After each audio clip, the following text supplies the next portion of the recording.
जब आदमी ने महिला का लाल घूंघट उठाया तो वह यह देखकर हैरान रह गया कि उसके सामने खड़ी सौम्य और खूबसूरत महिला उस बदचलन औरत से बिल्कुल अलग थी जिससे वह ब्लाइंड डेट पर मिला। वह महिला न केवल लालची और भौतिकवादी था बल्कि असभ्य और दबंग भी था। फिर भी उसके सामने खड़ी महिला मधुर स्वर में बोल रही थी और शालीनता और बुद्धिमत्ता से भरी हुई। तभी महिला ने देखा कि उसके सामने खड़ा आदमी उसकी ब्लाइंड डेट वाला मूर्ख नहीं था, इसलिए उसे तुरंत एहसास हुआ कि वह गलत दूल्हे के साथ गलत शादी की कार में बैठे। इस बीच मूर्ख को उसके उपद्रवी दोस्तों ने घेर लिया जो शादी की रात की शरारत शुरू करने के लिए तैयार। उस गुस्सैल औरत को तुरंत ही उनके बुरे इरादे का पता चल गया। उसने मेज से एक फल काटने वाला चाकू उठाया और वहां हंगामा मचा दिया। फिर वह मूर्ख को वापस कमरे में ले गई और गुस्से से आगबूला होकर उसे बेकार होने के लिए डांटा। फिर उसने अपना घूंघट फाड़ दिया। तभी उसे पता चला कि जिस आदमी से उसने अभी अभी शादी की थी वह उसकी ब्लाइंड डेट वाला आदमी नहीं। यह पता चला कि अभी कुछ समय पहले ही दोनों महिलाओं की एक ही समय पर शादी हुई। जब महिला ने विरोध किया तो उसकी माँ ने उसे 2 लाख युआन की कीमत पर एक बेहद मूर्ख व्यक्ति को बेच दिया। उसकी माँ ने इमारत से कूदने की धमकी दी जिससे उसके पास आत्मसमर्पण करने के अलावा कोई विकल्प नहीं बचा। जहाँ तक उस बदतमीज महिला का सवाल है, वह एक शक्तिशाली परिवार से थी और उसे एक अमीर सीईओ के साथ ब्लाइंड डेट पर बिठाया गया। लेकिन सीईओ को उसमें कोई दिलचस्पी नहीं थी और उसने इस मैच से इनकार कर दिया। हालांकि उसके पिता ने उसे बुरी तरह पीटा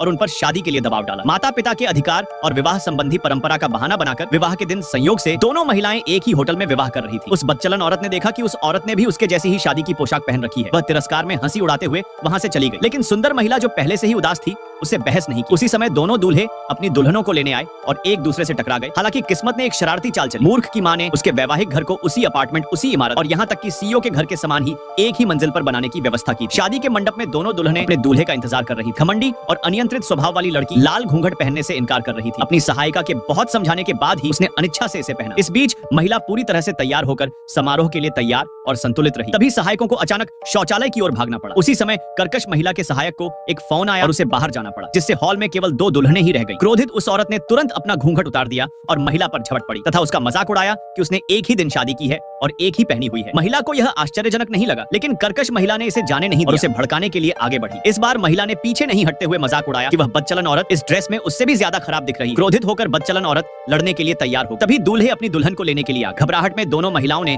जल्दी से अपने घूंघट से खुद को ढक लिया, लेकिन अपनी सीटों पर लौटने की जल्दी में वे एक दूसरे से टकरा गए। वह बदचलन लड़की तुरंत भड़क गई। महिला भी पीछे नहीं हटी और दोनों अभी भी घूंघट में हाथापाई करने लगे। इस अफरा तफरी में वे गलत जगह पर बैठ गई। उसी समय महिला सहायक शौचालय से लौटी। उसने देखा कि मूर्ख आ गया है। उसने तुरंत उसे अपनी दुल्हन को लेने के लिए बुलाया, इस बात से अनजान कि वह छूंदर को ले जा रहा है। उनके जाने के तुरंत बाद सीईओ अपनी दुल्हन को लेने के लिए आ गया और बस इसी तरह स्विच पूरा हो गया। यात्रा के दौरान उनमें से कोई भी नहीं बोला। जब सीईओ अपनी दुल्हन को कार से बाहर ले गया तो उसे लगा कि कुछ गड़बड़ है। उसे अच्छी तरह याद था कि ब्लाइंड डेट वाली महिला मजबूत और बलिष्ठ शरीर की थी।